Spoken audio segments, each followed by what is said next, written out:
ఇక కర్కాటక రాశి ఫలితములు. పునర్వసు 4వ పాదము, పుష్యమి 1, 2, 3, 4 పాదములు, ఆశ్లేష నక్షత్రం 1, 2, 3, 4 పాదములు కర్కాటక రాశి. ఆదాయం 2, వ్యయం 11, రాజపూజ్యం 4, అవమానం 7 కర్కాటక రాశి వారికి. ఈ రాశివారికి గురుడు 2026 జూన్ 1 వరకు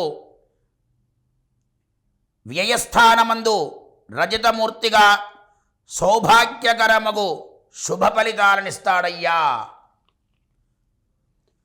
మంగళతోరణములు, బంధుమిత్ర సమాగమము, శుభవ్యయము కుటుంబ వృద్ధి కలిగించును.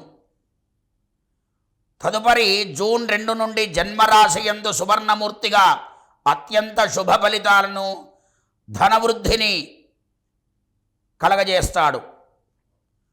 రాహుకేతువులు 2026 డిసెంబర్ 5వ తేదీ వరకు నవమ, తృతీయ స్థానములందు తామ్రమూర్తులుగా సామాన్య ఫలితాలను, ఆ తదుపరి డిసెంబర్ 6వ తేదీ నుండి అష్టమ, ద్వితీయ స్థానములందు లోహమూర్తులుగా అతి సామాన్య ఫలితములను ఇస్తారయ్యా అని గోచరిస్తుంది పంచాంగం.